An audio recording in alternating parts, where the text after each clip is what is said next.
स्मृति में पढ़ने का अधिकार किसको नहीं था? इस समाज को नहीं था। लेकिन बाबा साहेब ने कहा कोई भी सरकार बने, कोई भी सीएम पीएम बने, लेकिन ये उनका उत्तरदायित्व होगा कि इस भारत में प्रत्येक नागरिक पढ़ा लिखा होगा। ये सरकार की ड्यूटी बन जाती है। तुम्हारे लिए बाबा साहेब ने ये व्यवस्था करा दी। और बाबा साहेब ने कहा जो बच्चे गरीब हैं, ये सरकार का दायित्व है कि वो अपने खर्चे से उसे विदेश तक पढ़ने के लिए भेजेगा, लेकिन उस बच्चे की पढ़ाई नहीं रुकेगी। बाबा साहेब ने तुम्हें पाखंडवाद से निकालते हुए भगवान बुद्ध का धम्म वैज्ञानिक धम्म दे दिया। और अनुच्छेद 51 के अनुसार भारत का संविधान ये कहता है कि भारत का प्रत्येक नागरिक वैज्ञानिक दृष्टिकोण रखेगा। यहाँ पाखंडी व्यवस्था नहीं होगी।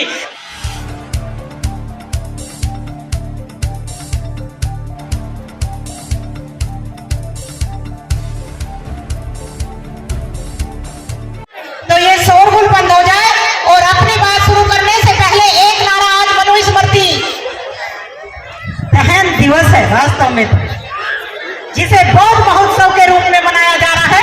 तो बाबा साहेब के नाम पे अपनी बात शुरू करने से पहले जो लोग शोर मचा रहे हैं वो बाबा साहेब के नाम पे एक नारा देंगे, बाबा साहेब, हाथ ऊपर करके बाबा साहेब। जो लोग बहुत देर से बच्चों की प्रस्तुति देख रहे हैं उनका हौसला भी अफजाई नहीं कर रहे, तो यहाँ से कुछ आज सीख लेकर जाओ। यहाँ बहुत ही बड़ी मेहनत के साथ ये ऐसे प्रोग्राम किए जाते हैं, लेकिन अगर इनका कोई मैसेज समाज के बीच ना जाए तो वो मैसेज अधूरा रह जाता है। ये प्रोग्राम कराने का कोई महत्व नहीं रहता। तो जितनी देर भी यहाँ कोई प्रोग्राम होता है, आप अपना ध्यान यहाँ मंच की ओर लाए, और अगर कोई वक्ता अपनी बात रखता है तो जरा उसे ध्यान से सुनने की कोशिश करें। तो मैं अपनी बात को शुरू करती हूँ। विश्व को शांति का संदेश देने वाले महाकारुणिक तथागत भगवान गौतम बुद्ध व विश्व रत्न बोधिसत्व बाबा साहेब डॉक्टर बी.आर. अम्बेडकर जी के चरणों में कोटि कोटि नमन करते हुए, समस्त पूज्य भिक्षु संघ को नमन करते हुए, और इस भारत के अंदर भीम शेरनी के नाम से मेरी पहचान कराने वाले मेरे धर्मगुरु पीछे बैठे हैं, वो आगे आ जाए अब और बताएं कि किसने राखी रावण को भीम शेरनी के नाम से पहचान दिलाई है। श्रद्धेय इस भारत के पूर्व वैज्ञानिक कृषि प्रधान वैज्ञानिक रहे श्रद्धेय डॉक्टर डी.वी.एस. सहरा बोस जी, मैं उनको सत सत नमन करती हूँ। और साथ ही इस पूरी संचालन टीम को, इस समिति का कोई नाम है, इस प्रोग्राम के समस्त आयोजक मंडल को मैं बहुत बहुत नमन करती हूँ। अगर उम्र में मुझसे बड़े हैं और छोटे हैं तो मैं उन्हें बहुत बहुत साधुवाद देती हूँ।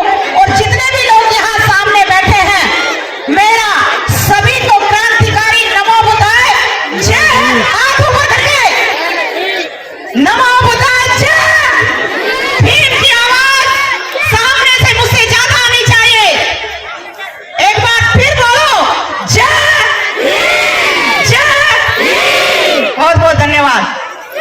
आज स्पेशल मनुस्मृति के विषय में एक प्रोग्राम रखा गया है। मनुस्मृति है हमारी गाड़ी में, एक मिनट के लिए आ दो। मैं चंद बातें मनुस्मृति की ही आप लोगों के बीच रखूंगी, क्योंकि जिसके बारे में आज ये महोत्सव मनाए जाने लगे हैं, तो आखिर इस दिन का विशेष महत्व क्यों है, या बाबा साहेब के इस दिन को लोग क्यों आज महोत्सव के रूप में मनाते हैं। आपने चौधार तालाब का नाम सुना होगा। वहां के एक समाज सुधारक थे जिनका नाम था श्रीयुत बोले जी। श्रीयुत बोले जी ने उस सार्वजनिक तालाब पर सभी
चंद बातें मैं जरूर बता कर जाऊंगी कि इस मनुस्मृति में तुम्हारे लिए क्या लिखा गया था।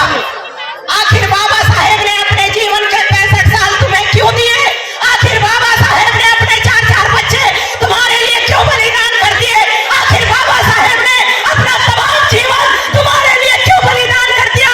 आखिर बाबा साहेब ने अपनी पत्नी पूज्य माता रमाबाई को भी तुम्हारे लिए क्यों बलिदान कर दिया? ये मनुस्मृति ही उसका मेन कारण है जिसका आज हम महोत्सव मना रहे हैं। ये मनुस्मृति तुम्हारे लिए क्या कहती है? महान की घटना के बाद मैं इसकी चंद बातें आपको बताकर जरूर जाऊंगी। और अगर आपको मेरी बात विश्वास हो या लगता है कि बाबा साहेब के मिशन के लिए मैं थोड़ा काम भी कर रही हूँ, तो आप मेरा सहयोग मेरी बातों के बाद या बीच में बाबा साहेब की कोई बात अच्छी लगे तो तालियों से मेरा सम्मान करना, अगर नहीं लगे तो छोड़ देना। कि मुझे जब तक सामने से रेस्पॉन्स नहीं मिलता मैं गूंगे पैरों की सभाएं नहीं लिया करती। मैंने ये अपना जीवन बाबा साहेब के नाम कर दिया है। जब तक सामने से मुझे अपने प्रश्न का जवाब नहीं मिलता तो मेरी बात नहीं बनती, इसलिए मुझे सामने से जवाब भी चाहिए।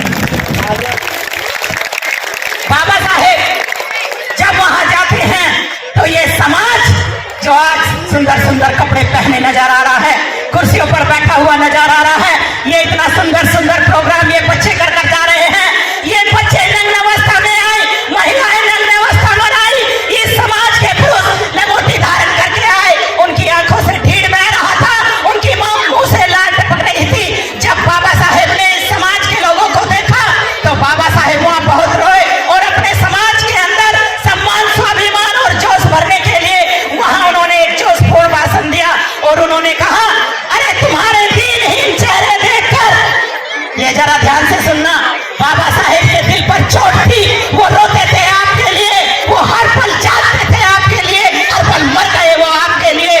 उन्होंने कहा, अरे तुम्हारे दीनहीन चेहरे देखकर मुझे रोना आता है, तुम अपनी माँ के पेट में ही क्यों नहीं मर गए? क्यों इस धरती का बोझ उठाते हो? अगर तुम्हारे अंदर इतना भी सम्मान, स्वाभिमान बाकी नहीं है कि तुम आगे बढ़ो और अपनी बहन बेटियों की इज्जत को बचा लो, तो मैं ये कहता हूँ कि मर जाओ, आत्महत्या कर लो। लेकिन अगर तुम्हारे अंदर सम्मान और स्वाभिमान बचा है तो आगे बढ़ो और अपना पानी पीने का अधिकार ले डालो। इसलिए बाबा साहेब जिंदाबाद के नारे वहां गूंजे और महिलाओं से बाबा साहेब ने कहा कि मेरी बहन बेटियों, आज मैं तुम्हारे मुक्तिदाता के रूप में यहाँ खड़ा हूँ, मेरी बात मानो, अपना पूरा बदन नीचे तक ढकना सीखो। उन्होंने कहा, साहब थोड़ा सा पानी, हमें नीचे तक कपड़ा पहनने की इजाजत नहीं है। बाबा साहेब ने कहा, कौन रोकेगा तुम्हें? आज तुम्हारा मुक्तिदाता डॉक्टर भीमराव अंबेडकर तुम्हारे सामने है, इसलिए ये डॉक्टर भीमराव अंबेडकर तुमसे ये कहता है कि कल तक जब तक मैं यहाँ रुका हूँ तुम नीचे तक साड़ी पहन कर आओगी, इन बालों को बांध कर आओगी। बाबा साहेब जब वहां बैठे थे तो उन महिलाओं पर इतना असर हुआ, उन्होंने कहा कि जैसे दूसरे समाज की महिलाएं जब वो गर्भवती होती हैं तो एक जज की कुर्सी की तरफ देखती हैं, हे मेरी माताओं बहनों, तुम्हें भी यही काम करना होगा। अगर आज तुम्हारे वश में मजदूरी करना है तो तुम मजदूरी करोगी, लेकिन एक टाइम खाना खाओगी, अपने बच्चों को स्कूल का दरवाजा जरूर दिखाओगी, अपने बच्चों के लिए स्कूल की फीस का इंतजाम करो। अरे जिनकी छुटन आज तुम उठा रही हो, ये डॉक्टर भीमराव अंबेडकर ये कहता है कि आने वाले टाइम में वही लोग अगर तुम्हारे बच्चों की छुटन ना उठाए तो इस भारत में कोई डॉक्टर भीमराव अंबेडकर का लाभ लेने वाला नहीं होगा। और बाबा साहेब के जिंदाबाद के नारे वहां गूंजे। फिर ये मनुस्मृति को बाबा साहेब ने आग लगाई।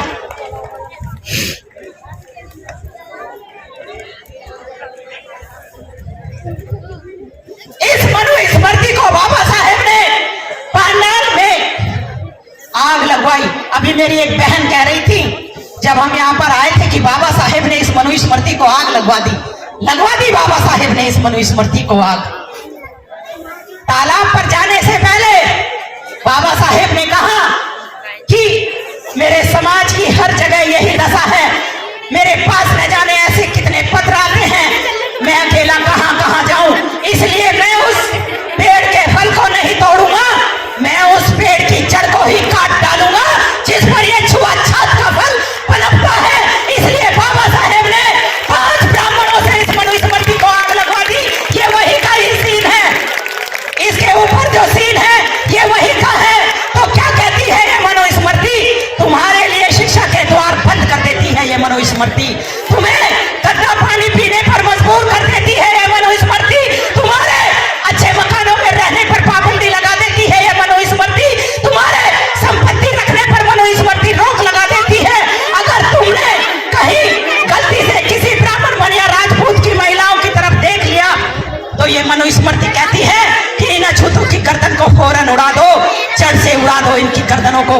दिया जाए। ये मनुस्मृति कहती है कि अगर इस समाज के बीच कोई समाज सुधारक पैदा हो जाए और वो छोटी सी भी मीटिंग करके अपने समाज को जगाने का काम करे तो उसकी जबान को काट देना चाहिए। और अगर उसने कहीं से किसी वेद मंत्र की एक भी बात सुन ली है तो उसके कानों में पिघलाकर शीशा डाल देना चाहिए। यानी कि इस मनुस्मृति ने तुम्हारा जीवन पशुओं से भी बदतर कर दिया। तुम पढ़ नहीं सकते, अच्छे मकानों में रह नहीं सकते, अच्छा खाना खा नहीं सकते, मंच लगाना तो दूर की बात, तुम एक चपरासी की नौकरी तक नहीं कर सकते, तुम कोई व्यापार नहीं कर सकते, तुम संपत्ति नहीं रख सकते। इसलिए अगर आज भी यह मनुस्मृति तुम्हारे ऊपर लागू हो जाए तो मात्र 5 साल में तुम्हारे घर की हालत पशुओं से भी बदतर हो जाएगी। जो तुम्हारे पास है वो छीन लिया जाए, तुम्हारी बहन बेटी की इज्जत तुम्हारी आंखों के सामने लूटने के लिए कह दिया जाए और कहा जाए कि अगर कोई रोके तो उसकी गर्दन को उड़ा दो। तो ये मनुस्मृति को बाबा साहेब ने आग लगाकर मुझे इस बात का जवाब दो कि बाबा साहेब ने इस मनुस्मृति को आग लगाकर अच्छा किया या बुरा किया? इधर से जवाब चाहिए। ये जो महिलाएं इधर बैठी हैं, अच्छा किया या बुरा किया? मुझे आवाज नहीं आती, मैं बहरी हूं, जरा जोर से बोलो। इधर की ये महिलाएं जरा जवाब दें, हाथ ऊपर करके मुझे जवाब चाहिए, अच्छा किया या बुरा किया? बाबा साहेब ने अपने लोगों को साफ पानी पिलाने से पहले कहा कि मैं नहीं मानता ऐसे मनु के विधान को। इसे मनु के विधान के नाम से भी जाना जाता है। किसे नहीं मानता? जिसमें मेरे समाज को शिक्षा का अधिकार नहीं। मैं नहीं मानता ऐसे मनु के विधान को जिसमें मेरे समाज को संपत्ति रखने का अधिकार नहीं। मैं नहीं मानता ऐसे मनु के विधान को जिसमें मेरे समाज की बहन बेटियों की इज्जत दिन रात लुटती रहे। मैं आग लगाता हूँ इस मनुस्मृति को और इस देश के अंदर एक सौगंध बाबा साहेब ने खाई जिसकी आज हम जय जयकार करते हैं। बाबा साहेब ने कहा कि मैं आग लगाता हूँ इस मनुस्मृति को, लेकिन आग लगाने के बाद मैं इस देश के अंदर लोकतंत्र लाकर ही दम लूंगा। जनता का राज, जनता के लिए जनता द्वारा चुना हुआ और आज भारत का संविधान, आज भारत का संविधान किस तख्त पर आधारित है? जवाब दो। ये सामने से जो मेरा पुरुष वर्ग बैठा है, ये भारत का संविधान किस पर आधारित है? लोकतंत्र पर आधारित है। आज ही के दिन बाबा साहेब ने तुम्हें गुलामी की बेड़ियों से आजाद कर दिया, इस मनुस्मृति को नस्ते नाबूद कर दिया और 1932 में लंदन के अंदर जो संविधान के अंदर नियम है वो बाबा साहेब ने लंदन के अंदर तुम्हें 1932 में ही दिला दिए थे। बाबा साहेब ने अपने 4-4 बच्चों का बलिदान करके 1932 में तुम्हारे लिए शिक्षा का द्वार लंदन के अंदर खोल दिया, तुम्हारे लिए व्यापार का दरवाजा लंदन के अंदर खोल दिया, तुम्हारे लिए सामाजिक समानता का रास्ता लंदन के अंदर खोल दिया, तुम्हारे लिए राजनीति में जाने का रास्ता लंदन के अंदर खोल दिया, तुम्हारे लिए एमएलए एमपी बनने का रास्ता लंदन के अंदर खोल दिया। और लंदन के अंदर ही बाबा साहेब ने ये कहा कि मैं और मेरे समाज के लोग हिंदू नहीं है। जितने भी लोग यहाँ बैठे हैं इस बात को जानकर जाओ। बहुत सारे लोग तो मुझे ये देख रहे होंगे, अरे बक बक बक बक कर रही है। अब नहीं जाना है। मैंने बहुत सारी मीटिंग ले ली है। मैं और मेरे धर्मगुरु जी डॉक्टर टीवीएस सहरा बहुत, मैंने अभी बताया लगभग 4000 मीटिंग के करीब हम दोनों ने ले ली है। हम छोटी से बड़ी मीटिंग तक अटेंड करते हैं, कैडर से लेकर मंचों तक के बड़े प्रोग्राम, क्योंकि हमने सौगंध खाई है। जिसके शरीर में फोड़ा होता है दर्द का एहसास उसी को होता है। इसलिए हम दोनों ने तो ये सौगंध खाई है कि हे बाबा साहेब, आपने इस मनुस्मृति को मिटाने के लिए, आपने यहाँ पर लोकतंत्र लाने के लिए, आपने मुझे आजादी दिलाने के लिए, आपने मेरे समाज को डॉक्टर, इंजीनियर, एमएलए, मंत्री, संतरी बनाने के लिए, आपने इस समाज के कोठी बंगले के लिए अपना सब कुछ लुटा दिया।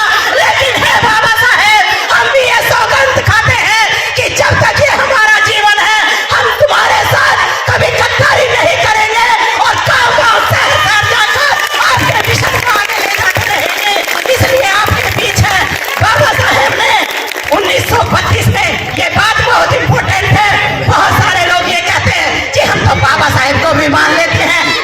लोगों को भी मान लेते हैं। ये बात कभी नहीं चलेगी। 1932 के अंदर जो वहां के प्रधानमंत्री थे रैमजे मैकडोनाल्ड, ये पढ़े लिखों की समझ में ज्यादा आएगा, वहां के जो प्रधानमंत्री थे जिनकी अध्यक्षता में वो बैठक चल रही थी जहां पर हमें अधिकार मिलने थे, जब बाकी नेता कुछ पहले बोले और कुछ बाबा साहेब के बाद बोले, जब बाबा साहेब की बारी आई तो उन्होंने कहा कि मैं और मेरे समाज के लोग हिंदू नहीं हैं और हिंदू नहीं है तो मेरा समाज पांचों दृष्टि से बहुत दीनहीन दशा में है। मुझे अपने समाज को ऊपर लाने के लिए ये बात, ये हक चाहिए कि जैसे हिंदू मुस्लिम सिख ईसाई की पहचान है, मुझे भी मेरे समाज की अलग पहचान चाहिए और इन्हें ऊपर लाने के लिए तो वोट का अधिकार चाहिए। ये बाबा साहेब ने लंदन के अंदर डंका बजाया, लेकिन गांधी जी तुम्हारे मार्ग का सबसे बड़ा रोड़ा बने और उन्होंने तो वोट का अधिकार आपसे छीन डाला। और बाबा साहेब जिसके लिए लड़ रहे थे, जिसके बलबूते आज राजनीति में पिट्ठू दलाल चुन के जाते हैं, वो हमारे समाज के लोगों का भला नहीं कर रहे हैं। बाबा साहेब को एहसास हो गया था कि ये समझौता आगे जाकर दुखदाई होगा, लेकिन सामाजिक कार्यकर्ता जो लोग ऐसे ऐसे मंच लगाते हैं, इस समाज को जगाने की कोशिश कर रहे हैं, तो मेरे समाज के भाइयों और बहनों, आपको जागना पड़ेगा, आपको ये मानना पड़ेगा कि आप लोग हिंदू नहीं हैं। इस मनुस्मृति के जो मैंने अभी दिखाई, इसके 4 ही वर्ण हैं। पहला वर्ण है ब्राह्मण, ब्राह्मण का काम है पढ़ना पढ़ाना, यह करना, शादी संस्कार करना। दूसरा वर्ण है राजपूत, जिसका काम है राज करना। तीसरा वर्ण है बनिया या वैश्य, उसका काम है व्यापार करना। और चौथा वर्ण है शूद्र। बहुत सारे मेरे समाज के लोग ये कहते हैं जी हम शूद्रों में आते हैं, नहीं, हमारी गिनती शूद्रों में भी नहीं आती, हम इस वर्ण व्यवस्था के बाहर के लोग हैं। और इसलिए हमें कहा गया अछूत। जो वर्ण व्यवस्था के साथ वाले लोग हैं उन्हें कहा गया सछूत, हम साथ में नहीं हैं, हमें कहा गया अछूत। इसलिए बाबा साहेब ने कहा कि मैं और मेरे समाज के लोग हिंदू नहीं हैं। अगर गलती से भी बाबा साहेब लंदन के अंदर ये कहते थे कि मैं और मेरे समाज के लोग हिंदू हैं, तो तुम्हें एक भी अधिकार अलग से नहीं मिलता जिसके बलबूते आज ये समाज इतराता है।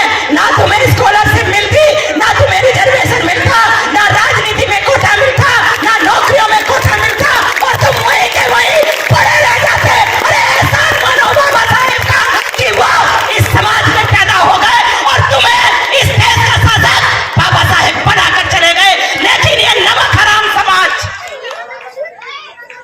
इसने बाबा साहेब की कीमत को नहीं पहचाना, इन्होंने बाबा साहेब के बलिदान को नहीं समझा।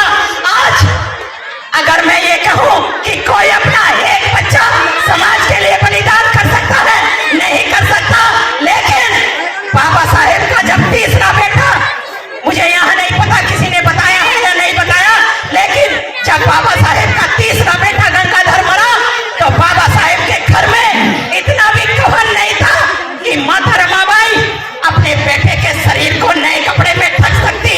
और उन्होंने कहा कि मेरे पास कोई नया कपड़ा नहीं है, मैं अपने बेटे को नए कपड़े में लिपटाकर इसका अंतिम संस्कार नहीं करा सकती। माता रमाबाई ने अपनी साड़ी का पल्ला फाड़ा, गंगाधर के शरीर पर डाला, तब जाकर कहीं गंगाधर का अंतिम संस्कार किया गया।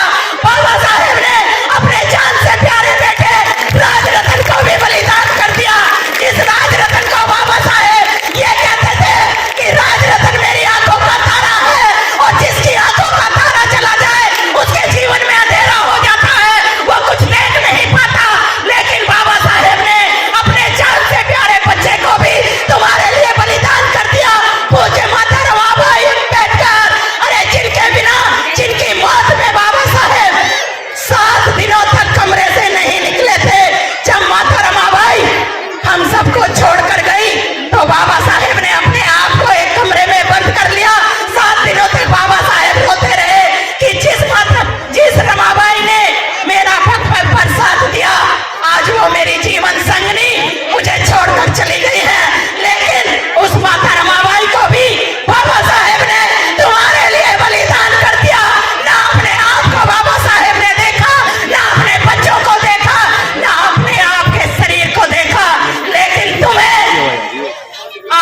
सी कमी बाबा साहेब ने छोड़ी।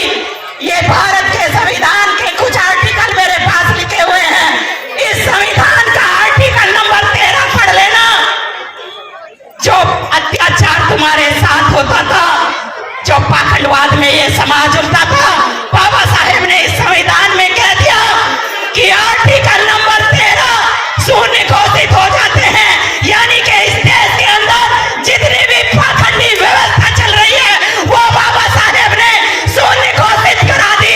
बाबा साहेब ने अनुच्छेद 45 के अनुसार ये कह दिया कि इस देश का प्रत्येक नागरिक पढ़ा लिखा होगा। अरे मनुस्मृति में पढ़ने का अधिकार किसको नहीं था?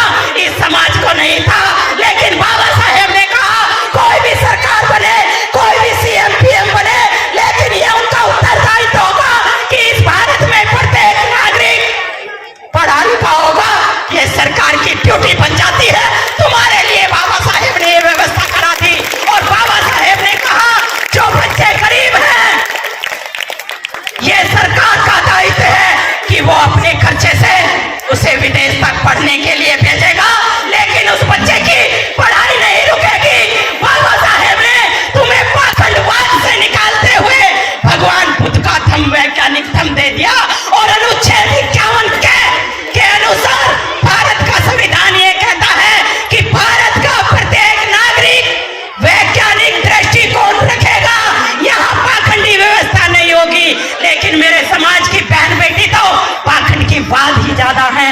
अगर जब इनके त्योहार आते हैं तो कोई करवा चौथ मनाती है, कोई नवरात्रि करवती रहती है, कोई कांवड़ लेने के लिए जाती है, कोई कहाँ जाता है। क्या इसीलिए बाबा साहेब ने अपने 4-4 बच्चे बलिदान किए थे? क्या इसलिए बाबा साहेब ने इस भारत के ऊंचे से ऊंचे पद को ठुकरा दिया था? क्या इसीलिए बाबा साहेब ने हिंदू कोड बिल तैयार किया था? क्या इसीलिए बाबा साहेब ने अपनी पत्नी को बलिदान कर दिया था कि मैं और मेरी पत्नी तो मर जाएंगे, लेकिन हे महिलाओं, हे मेरी माताओं बहनों, अपनी आने वाली पीढ़ियों को नमक हरामी सिखा जाना। क्या बाबा साहेब ने इसलिए ही तुम्हें बलिदान दिया था? आज यहाँ से जाकर जाना और ये सौगंध यहाँ से लेकर जाना। ये राखी रावण तो ये कहती है कि जब जब ये पानी तुम पीते हो, क्योंकि जब मैं समाज के बीच निकली तो बाबा साहेब के दर्द को जानकर निकली, अपने दर्द को जानकर निकली, समाज के दर्द को जानकर निकली। इसलिए ये राखी रावण ये कहती है कि जब जब तुम्हारे मुंह तक ये साफ पानी जाता है तो याद रखो कि हे बाबा साहेब, ये साफ पानी पीने का हक हमें तब मिला है जब इस पानी के अंदर मेरे समाज के बहुत सारे बच्चों की गर्दनों का खून छिपा है। मेरे समाज की लाखों बेटियों की इज्जत इसके अंदर गई है। मेरे समाज के बहुत सारे नौजवानों का खून इस पानी को पीने के लिए गया है। इसलिए हे बाबा साहेब, हम ये सौगंध खाते हैं कि हम आपके बेटे बनेंगे, हम आपकी बेटी बनेंगे और इस मनुवाद की धज्जी उड़ाते चले जाएंगे। हम बात बनेंगे क्योंकि हम हिंदू नहीं है। और दूसरी सौगंध ये खाना, जब जब तुम्हारे मुंह तक ये खाना जाता है, बाबा साहेब, बाबा साहेब, बाबा साहेब। अरे कैसे तुम्हारे मुंह में तो जबान ही नहीं रही। क्या खाक लड़ाई लड़ोगे तुम? पहले बाबा साहेब ने ये जबान दी है अब चलाने के लिए। सही रास्ते पर इस जबान को चलाओ। जहां इसकी जरूरत पड़े वहां चलाओ और जहां जरूरत ना पड़े तो थोड़ा चुप रहो। लेकिन ये समाज उल्टा करता है। जब इसे जरूरत नहीं होती चुप ही नहीं होता है। लेकिन जब इनसे बोलने के लिए कहा जाता है तो ये महिलाएं तो सर नीचे झुकाकर बैठ जाती हैं। और अगर कह दो कि जाओ बचाओ अपने एक अनुच्छेद को तो ये रोड पर आएंगी नहीं। याद करो वो हमारी ही मामी, नानी, फूफी, दादी कुछ लगती होंगी जिन्होंने तुम्हें कुर्सी पर बैठाने के लिए, जिन्होंने तुम्हें राजकुमारी बनाने के लिए अपनी जान किया होगी। इसलिए मैं दूसरी सौगंध रोज लेती हूँ।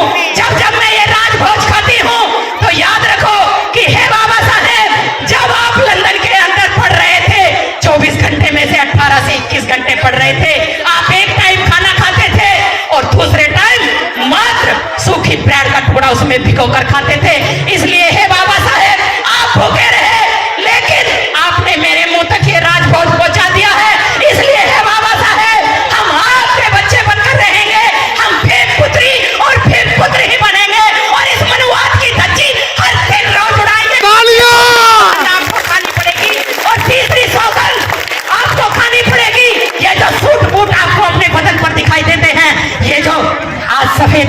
हमारे बदन पर दिखाई देता है। हमारी किसी की औकात नहीं थी कि हम ऐसा कपड़ा पहन सकते, लेकिन तुम्हें याद रखना पड़ेगा, जब जब तुम्हारे बदन पर ये सूट बूट देखती हो और रोज सुंदर साड़ी सुंदर सूट देखती हो, तो याद करो कि हे माता रमाबाई, मेरे बदन पर ये सुंदर कपड़ा तब आया है जब आपके पास इतना भी कपड़ा नहीं था कि आप अपने बेटे के शरीर को ढक सकती।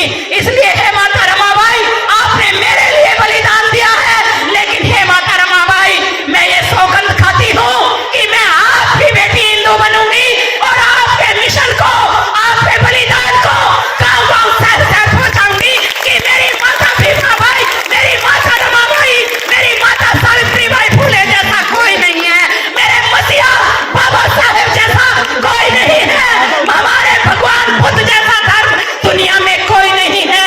अरे तुलना कर लो दूसरे धर्मों की और भगवान बुद्ध के धर्म की। भगवान बुद्ध का धर्म आपको उन्नति की तरफ लेकर जाता है, पाखंडवाद से आपको दूर करता है। मैं एक घटना कहकर अपनी बात को विराम दूंगी। आज हम इस खबर को देखने के बाद क्या है आपकी राय, नीचे दिए गए कमेंट बॉक्स में दीजिए अपनी राय।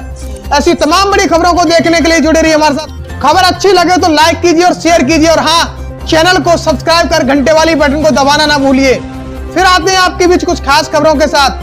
तब तक के लिए नमस्कार, जय भीम।